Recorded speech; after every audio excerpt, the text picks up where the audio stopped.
Pour conclure cette série de vidéos en Amazonie, je voulais vous donner les clés de mon expédition. Le matériel qui m'a permis à réaliser tout ce projet. Et vous allez très vite comprendre pourquoi je pensais avoir une caravane sur le dos. Cette vidéo a pour but vraiment de vous informer, de vous montrer tout ce que j'ai pu apprendre et retirer de cette expérience. Il y aura en plus quelques tips sur la nourriture et la pêche en Amazonie. Donc j'espère que ça va vous plaire. Sinon, restez bien jusqu'à la fin de la vidéo, j'aurai besoin de vous pour un concept qui tourne autour des abonnés. Allez, il est temps que je vous présente ce sac. Hop là. Bonjour tout le monde et bienvenue dans cette nouvelle vidéo. Aujourd'hui, on va enfin parler de ce sac pour terminer et conclure un peu la boucle de l'Amazonie. Il y a beaucoup de choses à dire, on va y aller étape par étape et on commence tout de suite par le sac. Comme vous avez pu le voir dans la vidéo, la série de 3 épisodes sur l'expédition a été sponsorisée par Forkla. Il y a des prototypes, il y a des choses que j'ai modifiées, donc on va y aller crescendo. Et on les remercie énormément parce que même pour l'Islande, la toute première expé que j'avais fait sur la chaîne, c'était avec leur matos. On va commencer par ce sac, 90 litres. Plus 10 litres que je remplissais facilement. Donc j'avais fait le calcul, il faisait 34 kg à sec. Mais il faut savoir qu'en Amazonie, tout est trempé, donc je pense qu'il était beaucoup plus lourd. Donc j'ai mis des trous ici parce qu'en fait quand je l'étends la nuit, au moins l'eau elle a le temps de s'évacuer, la journée pareil. Et la deuxième modification que j'ai fait, les poches à droite là, j'en avais une de chaque côté, j'en ai enlevé une pour mettre une poche étanche que je pouvais déplacer avec tout mon matos vidéo pour l'avoir à portée de main directement. Bon et du coup dans ce sac il y avait beaucoup de choses et on va les détailler petit à petit. J'ai pas encore réouvert le sac, comme vous pouvez le voir il y a encore un peu d'Amazonie là qui vient de tomber. Du coup on va sûrement retomber sur des trucs et avoir pas mal d'anecdotes. Donc on va commencer par ce sac étanche. C'est le sac du campement. Hamac, le duvet Forkla en synthétique dans la jungle. Quand on dort en hamac on n'a pas forcément froid. Mais il faut un duvet synthétique pour protéger des moustiques en dessous comme un tapis de sol. Synthétique pourquoi? Parce que ça sèche hyper rapidement. Un duvet en plume c'est fini. Dès que dans la jungle tu vas 5 minutes avec un duvet en plume c'est mort. Donc c'était un 15 degrés, il en faut forcément un. Qu'est-ce qu'on a d'autre? Le tarp. Donc ça c'est la bâche qui protège du coup des chutes de branches, qui protège de l'eau pour pas avoir de la flotte sur la gueule quand il pleut la nuit. Bam. Donc tout ultra light, hein. Vous voyez c'est hyper compact. Qu'est-ce qu'on a d'autre? On a de la paracorde au cas où. J'en avais un peu... Je crois que j'avais pris 40 mètres. Mais c'est très léger, hein, très léger, mais paracorde obligatoire. Du coup, ça c'est tout ce qui est utile pour dormir dans le sac campement. Mais j'avais aussi dans le sac campement un autre sac étanche pour tout ce qui est cuisine, faire chauffer l'eau, faire chauffer le poisson s'il y avait du poisson, etc. Donc pour ça, j'avais un réchaud avec une bonbonne en backup au cas où, j'en avais qu'un seul. Une popote, c'est une des plus light. Assiette, casserole à rallonge, on va l'appeler ça comme ça. Et une autre que je pouvais mettre au-dessus du feu accroché à quelque chose. Ce quelque chose, moi j'ai pris un truc pour plantes. Vous savez, tu peux accrocher des plantes sur ton balcon. Et ben en fait ça marche très bien. Petit crochet qui permettait de accrocher comme ça un trépied. Une pierre à feu qui s'est cassée. Des briquets. J'en avais 5 des briquets parce qu'il y en a même qui ont pris l'eau. Je suis pas sûr qu'ils marchent tous. Lui il marche pas. Lui il marche. Et en plus, j'avais un petit couteau comme ça, auto-aiguisant, marque française. Philippe, tu vas te reconnaître, merci. Je vous mets en description si vous voulez trouver ce couteau. Merci à toi. Donc voilà principalement pour le campement ce que j'avais. On va passer du coup au kit de pêche. Vu qu'on a parlé de bouffe, il faut savoir qu'en fait dans le sac, j'en ai pas eu l'utilité parce que comme mon panneau solaire a lâché au bout du 3e jour, je me suis dit je vais pas m'arrêter, je vais vraiment enchaîner. Donc c'est pour ça que je suis allé très vite, hein. 13 jours ça paraît peut-être rien. Mais j'avais quand même du coup un gros kit de pêche et vous allez rigoler je pense parce que j'ai vraiment pris des trucs trop stylés. Hop. Ok, kit de pêche. Premièrement, j'avais un harpon.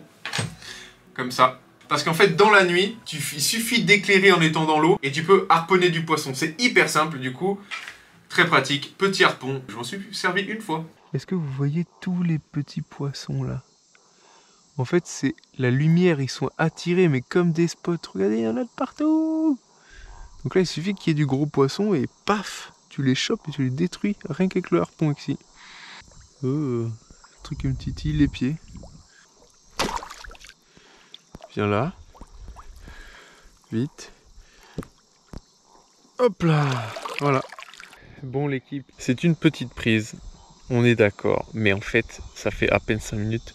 Donc en fait on peut vraiment choper plusieurs pour pareil faire des trappes et avoir des plus gros poissons. C'était stylé. Il est encore mouillé. Il est encore mouillé. Viens là. Ok, filet de pêche, 1 kg. D'accord.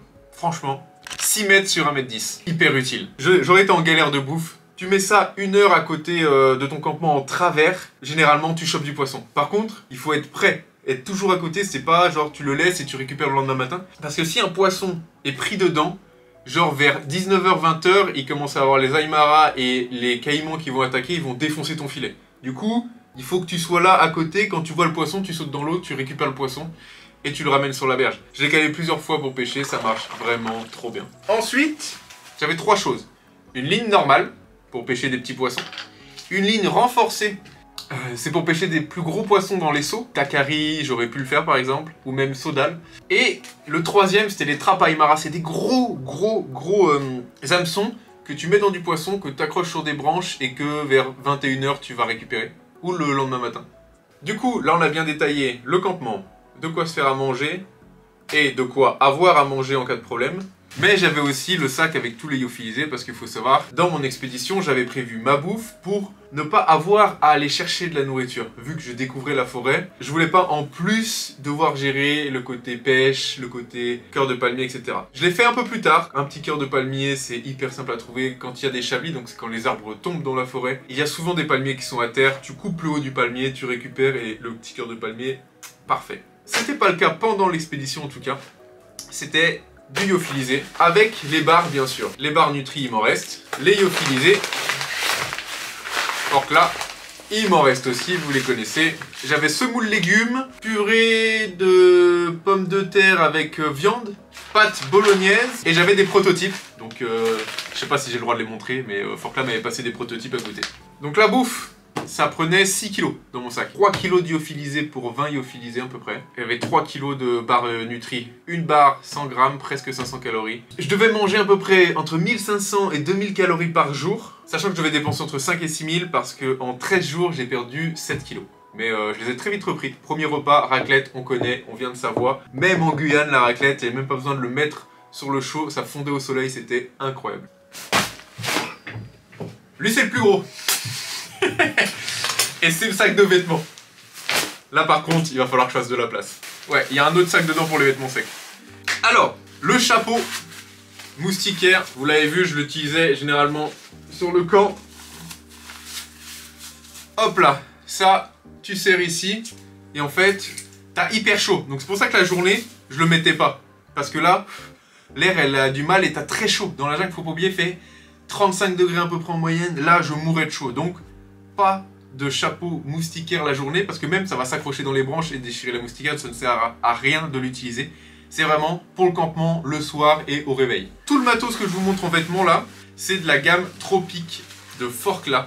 C'est leur toute nouvelle gamme vraiment pour le milieu tropical, donc quoi, Thaïlande, forêt africaine, Guyane pour l'Amazonie, Brésil, et franchement, incroyable. Mais vraiment, ça a tenu incroyablement, parce que tous les gens que j'ai rencontrés en Guyane, ils m'ont dit tu verras, les habits militaires c'est bien, mais ça tient pas, les coutures sautent, etc. Là franchement, je les ai mis à l'épreuve, hein. Ils ont tenu de ouf. Donc, le chapeau. Et moi j'avais la casquette, hein. La casquette Forclaz, je sais pas où elle est, mais j'avais la casquette la journée, parce qu'il faut se protéger. Il y a des espèces de vers qu'on appelle des vers macaques. Ne tapez pas ça sur internet, vous allez vomir. Et il faut se protéger la tête. Moi je veux pas des vers macaques dans la tête, donc j'avais une casquette la journée. Alors, le porte-talons Forclaz. Hyper bien parce que il y a de quoi mettre dans les poches son téléphone étanche, boire de la bouffe. Moi je mettais les barres et Nutri dedans pour pas qu'elles prennent l'eau. Et il n'y a pas de sangsues en Guyane, ou très peu, mais il y a aussi un espèce de guêtre. Voilà, c'est-à-dire que tu basses ton pied dedans et ça t'évite d'avoir des sangsues, parce que c'est protégé en fait à l'intérieur du pied. T-shirt manche longue. Alors pourquoi manche longue alors qu'il fait 35 degrés? Bah parce que il y a les temps, il y a les moustiques, il y a toutes les merdes qui existent. Du coup, lui, il est trop bien, punaise. Il séchait dès que j'étais dans le hamac. Il était incroyable. Et du coup, je l'ai gardé et j'en ai pas mis d'autres. Alors que j'avais pris d'autres t-shirts au cas où. Mais j'ai gardé que lui tout le long du trip. Insane. Je l'ai déchiré ici. Et ici. Je crois. Ouais. Dans la forêt. Il y a un truc qui s'appelle les feuilles lames de rasoir. Tu mets ta main, c'est du scotch. Tu l'enlèves, tu saignes de partout. C'était le dernier jour où c'est arrivé et du coup je me suis retrouvé là-dedans à devoir avancer à la machette. Il a pas survécu. On passe aux vêtements secs. J'en avais 4. un t-shirt Forclaz laine mérinos, pareil, manche courte, que j'ai en plus dans l'expé, je l'ai mis une nuit ou deux. J'en ai un deuxième, un caleçon que j'ai pas utilisé. Putain, lui il tient debout quoi. Ouais.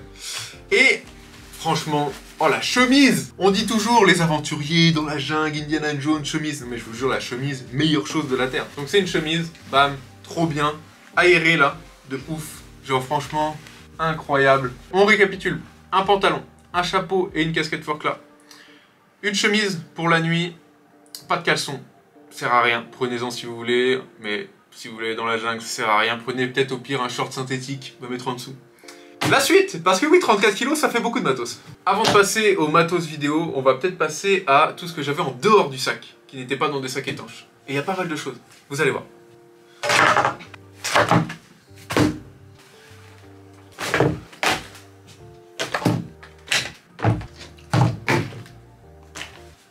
Bon, ça fait vraiment beaucoup, hein. Je kiffe, mais je kiffe, ça me rappelle trop de souvenirs. Alors, paire de chaussures, trail, ok. Classique. Pourquoi pas chaussures hautes? Parce que l'eau ne sort pas. Pas de Gore-Tex, jamais. Jamais de Gore-Tex dans la jungle, parce que c'est bien beau, ça protège de l'entrée de l'eau, mais une fois que l'eau est rentrée dedans, et je vous assure que l'eau elle rentre en moins de 5 minutes, bah elle ne ressortira jamais. Donc trail, toujours avoir une deuxième paire. Donc j'avais des chaussures qui respirent, c'est-à-dire qu'on voit à travers, vous voyez? Là, on voit à travers, et on peut les mettre en espèce de tongs, ok? Donc, chaussures normales, tongs, et ultra pratiques, elles ont, pareil, incroyablement bien tenu. Ensuite, le fameux Packraft. Donc ça, c'est le bateau dans lequel j'ai fait toute l'expédition. J'ai une petite dédicace à faire quand même. Est-ce qu'il y en a qui se souviennent dans les commentaires? Mais je suppose que oui. Vous savez, en Islande, j'ai fait la traversée avec Jean Tesna, le fameux gagnant de Ninja Warrior, attention. Et lui, il est ingénieur chez Forclaz. C'est lui qui fait les tentes. C'est lui qui fait la tente que j'ai là-haut, là. C'est lui. Enfin, il est pas tout seul, mais c'est lui qui a fait la tente ici, là. Bah, c'est l'ingénieur, quoi. C'est le boss. Hop. Et en gros, il m'a dit, pour le Packraft, si tu l'accroches en dessous du sac sans protection, il va peut-être se trouver. Je te couds un sac. Le mec, à J-2, il m'a cousu un sac incroyable. Vous voyez, c'est fait vraiment un peu à l'ancienne, mais ça me permet de le serrer et de ranger mon sac. Franchement, Jean, merci, t'es le boss. Hein. Sans toi, ça aurait été peut-être plus compliqué de remettre le Packraft pour terminer sur la crique Grand Galibi. Merci à toi, le boss. Donc ça n'existe pas, hein. C'est unique. Hop, avec le Packraft. C'est pas grave, ça ira pas plus bas. Donc la pagaie que j'ai cassée, donc j'ai qu'une partie. Je l'ai cassée après l'expédition, mais carbone, 800 grammes, pareil, super léger. Après, toujours 6 litres d'eau dans la jungle à peu près. Donc, 2 litres et 2 litres. Là j'avais 1 litre pour le côté du sac comme ça, sortir, ok, tout le temps avec moi. J'avais les dos comme ça, ok. Je sortais. Hop là. En parlant d'eau, vous avez vu que je filtrais l'eau au début et plus après. C'était le filtre en fait qui était coincé. Donc c'est ce filtre là qui permettait de filtrer l'eau. Le petit souci, c'est qu'en fait il s'est coincé parce que j'avais pas un outil, un fameux, on connaît tous ça, hein, les petits outils comme ça. Bah ça m'aurait permis de le décrasser et il aurait continué à marcher. Mais fort heureusement, dans la forêt, on n'a pas besoin de boire de l'eau filtrée, donc tu prends des micro-pures, là j'en ai plus, mais tu prends des micro-pures, ou tu bois comme ça. Si à un moment tu n'as plus d'eau, t'es en galère et que tu vois, il y a des espèces de trous un peu à cochon-bois, d'accord, c'est comme les sangliers ici, en fait ils font des trous et des fois t'as de l'eau qui sort, ok.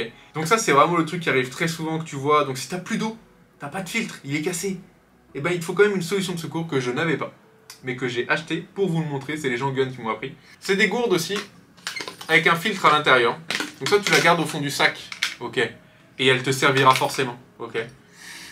Filtre, tu mets l'eau à l'intérieur, le fil directement, t'ouvres, et tu peux boire en fait de l'eau filtrée. Le fameux, j'ai racheté un panneau solaire. Et je pense qu'il faudrait plus utiliser un truc comme ça maintenant. Vous voyez, donc je le testerai, je vous dirai. Mais un panneau solaire, celui que j'avais, il est mort, vous le savez. Et pour finir les trucs en dehors du sac, il reste les 3 trucs indispensables. Donc la fameuse machette, d'accord, qui a pris un peu cher. Et si je voulais vraiment que je vous mime comment je me suis coupé, elle s'est plantée et ma main l'a fait jusqu'en bas, avec la cicatrice qui existe encore un peu là. Donc la machette, indispensable, avec de quoi l'aiguiser, bien entendu. J'avais une machette de secours, qui elle est beaucoup plus petite et je ne l'ai pas sortie. Et comme vous le voyez, j'ai mis du scotch ici parce que ça protège comme un... Enfin pareil, si tu glisses, ça te protège, mais le scotch n'a pas tenu, comme vous pouvez le voir. Donc les machettes, ça me manque déjà. C'était hyper utile, je kiffais. Donc voilà, machetas. Et après les machettes, il reste deux choses pour s'orienter et vous tenir au courant. J'avais le téléphone satellite. Alors, téléphone satellite, oui et non. C'est un GPS et un SMS satellite, si je peux dire. Je ne pouvais pas appeler, je pouvais que envoyer des messages. Sous la canopée, ça passe pas. C'est une galère, c'est-à-dire un message de 30 caractères, 40 caractères. Pour ceux qui sont nés dans les années 2000, vous savez ce que ça représente sur les téléphones. Ça mettait 1h30 à s'envoyer. Donc tous les soirs, c'était vraiment une galère. Je devais trouver un angle, etc. pour que ça s'envoie. Au moins, lui, il marche. Et dans la canopée, il n'y en a pas beaucoup qui fonctionnent. Donc lui, incroyable le Garmin, là. Incroyable. Dans la forêt, dans la jungle. Sans ça, sans cet outil qui peut paraître futile, t'es mort. Très clairement, t'es mort, t'es perdu. Dans la jungle, souvent, les gens qui soit se perdent et lancent des appels à l'aide, etc., ils se sont perdus à moins de 500 mètres du chemin, d'accord? La boussole. J'aurais dû en prendre deux, j'en ai pris qu'une seule. Erreur. Mais du coup, je m'en suis très vite rendu compte. Et j'ai fait des leashs. Je l'avais autour du cou, un leash. Deuxième leash, accroché aux bretelles du sac à dos. Comme ça, si jamais je coupais ça et il tombait, il était accroché au sac à dos, d'accord? Et si je me souviens bien, ce leash-là est relié à un petit leash qui était lui-même relié à un autre, c'est-à-dire qu'en gros, j'avais 3 sécurités. Mais la boussole, je l'avais toujours à la main, cette fameuse boussole, pour avancer dans la jungle. Ok? Hyper important. Ça commence à faire lourd, on est d'accord, hein? Mais c'est vital, vous voyez, il n'y a rien de superflu. Il manque juste un truc important, tout le côté médicament, donc je vais vous montrer ça. Alors, il faut savoir que après le médicament, vous pouvez partir dans la jungle, c'est-à-dire que là, vous avez tout le sac complet. Mais moi, j'avais aussi la contrainte de filmer seul. Donc, on va parler aussi du matos vidéo. En fait, il reste quelques petits autres trucs en plus. Moi, j'en oublie des choses. Alors, il restait de quoi se laver, une brosse à dents avec un dentifrice. Ok, la fameuse contrôleur que j'ai oublié, un multitool, une pince, le ciseau et l'outil que personne soupçonne, mais le plus important, c'est-à-dire que moi, je ne pars plus en expédition sans avoir une pince à épiler. Je pense que si on doit mettre un ordre de grandeur, c'est même plus important que la machette, d'accord? Vous allez peut-être rire, mais c'est vraiment important la pince à épiler pour enlever toutes les épines, je vous l'ai dit, hein, épines, toxiques. Tous les soirs, dans les genoux, dans les mains, j'en enlevais une quinzaine, et je passais en médic après, je mettais bétadine, etc. Le kit de réparation. Et pas que. Ça, c'est pour réparer le Packraft, c'est le fameux scotch que j'ai utilisé pour réparer mon Packraft quand il s'est percé. Une frontale de rechange, pas étanche. En parlant de frontale, sur la première, elle est à batterie. Mais si j'avais plus de batterie, j'avais un truc de rechange au cas où, avec des piles, d'accord, qui se met en adaptateur à la frontale fork là, d'accord. Donc j'avais une sécurité en plus. Deuxième batterie de frontale de secours. Et ça, c'était tous les câbles pour recharger, donc USB-C, micro USB, principalement, et un câble iPhone, je crois, exactement. On passe au médic, c'est parti. J'avais 1 kg de médicaments, d'accord?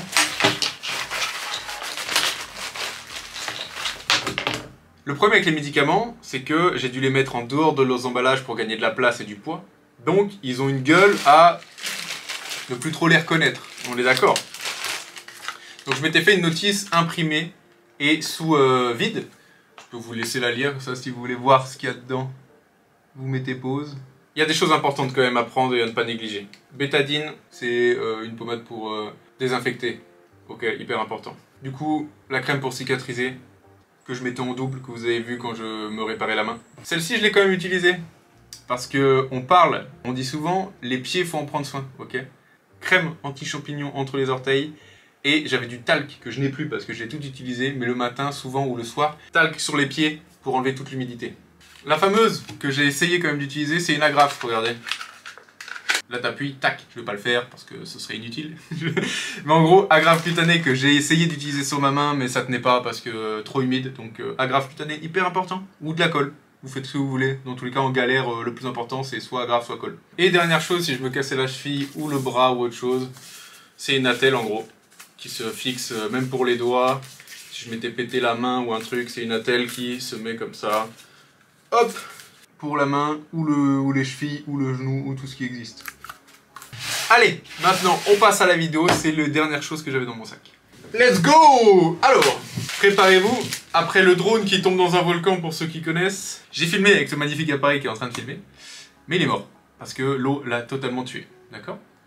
Donc celui-ci a fait la traversée, mais il est décédé. Ça m'a fait chier. Mais on peut mettre des rips dans le chat parce que grâce à ça, on a eu des belles vidéos. Je suis très content de ce que j'ai réussi à ramener, mais bah, il est mort. Une GoPro avec la tâche-tête. Elle a traversé la jungle et c'est le seul truc qui est revenu à peu près en vie sans galère. Donc le drone mini qui avait quelques galères, c'est-à-dire qu'en gros tellement d'humidité que devant le capteur, j'avais de la buée qui se lançait après 1 minute de vol. Donc j'ai dû le mettre dans du riz pendant très longtemps et maintenant il va bien, il est nickel. Donc je suis assez content. Le trépied en carbone, très light aussi, parfait. Faire mes super allers-retours dans la forêt avec le trépied posé. Les batteries, j'avais 10 batteries de GoPro, 10 batteries de Sony. C'est pour ça que j'ai pu continuer à filmer sans panneau solaire. Et en plus de ça, 2 powerbanks de 26 800 ampères. J'ai terminé l'expédition, il m'en restait une chargée à blinde. J'aurais pu encore faire 10 jours dans la forêt. Voilà, parce que j'ai vu beaucoup de fois la question. Comment j'ai continué à filmer sans panneau solaire? Parce que j'avais prévu l'éventualité où mon panneau solaire galère, et j'avais ça. Un truc étanche pour les cartes SD. D'accord. Je changeais souvent de carte SD pour pas perdre les rushs. Parce que vraiment, moi je trouve que l'expédition, hormis la complexité de l'expédition et tout ça, ramener des images, ça fait une vraie galère, vu l'humidité. Donc ça, c'était pour protéger les rushs. J'ai eu aucune galère grâce à ça. Et au tout début de la vidéo, on en parlait. La fameuse sacoche étanche, d'accord, que j'avais sur le côté là, qui remplaçait la petite poche du sac. Où il y avait du coup bah, tout le matos vidéo avec des batteries, etc. que j'avais toujours à côté de moi. C'est un prototype, donc on peut pas encore le trouver sur le marché, j'espère qu'il va sortir. Mais petit sac étanche. Bon, tout ce qu'on vient de voir dans cette vidéo tenait dans ce sac quand même. Dans tout ce sac tenait, au-dessus c'était les médicaments, en dessous c'était le sac de pêche, d'accord. Et surtout, hyper pratique, devant, comme ça, j'avais tout à portée de main. Voilà, j'espère que cette vidéo sera d'utilité publique parce que j'en aurais eu énormément besoin pour préparer mon expédition. J'ai mis 3 mois de préparation à spéculer, j'ai acheté des trucs inutiles. Il y a des trucs, je les ai achetés, je suis dégoûté, ils ne m'ont servi à rien. Parce que j'étais allé faire des tests avec. J'ai essayé de trouver le meilleur setup qui pouvait fonctionner. Et quand je suis arrivé à Cacao, je crois que ma plus grande fierté, c'était d'avoir bien préparé l'expédition. Parce qu'il ne me manquait rien et j'avais pas de trucs en surplus. On sait jamais, il faut tout prévoir. La redondance, c'est hyper important. Tu es tout seul, dans la forêt. Personne ne peut venir te chercher. Il te manque un truc, c'est la galère. Franchement, pas de pince à épiler, ça se serait très très mal passé. Donc dans tous les cas, premièrement, vraiment, et dites-le dans les commentaires, mais Forkla by Decathlon, c'est les ultra boss, d'accord? Ce matos, il tient de ouf, il a répondu à toutes les attentes, c'est insane. Donc comme je l'ai dit, hein, Thaïlande, tout ce qui est tropical, hein, Papouasie, Cambodge, Amazonie, Côte d'Ivoire, valeur sûre, ça a tenu toute la jungle et je repartirai avec. Donc je vous mets un lien en description si vous voulez aller voir la collection et voir même tout le site. C'est un lien tracking, donc au moins ils verront que vous êtes intéressés. Donc si vous voulez soutenir cette vidéo et soutenir les projets comme ça, n'hésitez pas à aller y faire un tour et à regarder un petit peu ce qu'il y a sur leur site. Ensuite, moi de mon côté, je peux enfin clore cette fameuse expédition en Amazonie. Ce sera la première d'une longue série. Cette chaîne va vraiment se focaliser sur les expéditions. Il y aura toujours des projets urbains, ne vous inquiétez pas, mais je veux dire, j'ai tellement adoré faire ce genre d'expédition, me retrouver seul face à moi-même à découvrir des choses et à pouvoir vous les partager, que je vais continuer. Mais aussi, je sais que beaucoup d'entre vous font des expéditions à leur manière. Donc je vous invite, je vous mets une adresse ici, à postuler pour un prochain concept de vidéo qui s'appellera les expéditions de mes abonnés. J'ai envie d'essayer, surtout de partager un peu ce que vous faites. Je veux des photos, des vidéos et surtout un petit récit pour que vous partagiez votre expédition, que ce soit une sortie spéléo plongée, quelque chose en Norvège, des trucs que vous avez fait, même un GR20. Je veux votre récit et je présenterai tout ça pour montrer un peu à tout le monde que tout est possible et qu'il n'y a pas besoin de se foutre dans la jungle comme ça pour kiffer déjà des petites expés, des petites sorties. Allez, on remercie Forkla, on remercie les tipeurs, vous vous reconnaîtrez, hein, mais la Dream Team, vous étiez les boss, etc. Pendant toute l'expé, vous étiez les boss. Pensez à vous abonner, à activer la cloche avec toutes les notifications, à liker un maximum et à partager cette vidéo parce que c'est d'utilité publique là. Trop bien, non? D'avoir toutes ces informations, c'est-à-dire que maintenant si vous voulez partir en forêt ou même 3-4 jours, vous savez quoi prendre. C'est exactement tout ça. Allez, maintenant, on se retrouve pour la prochaine vidéo en montagne. C'est fini là. C'est fini la jungle. Pour un petit moment.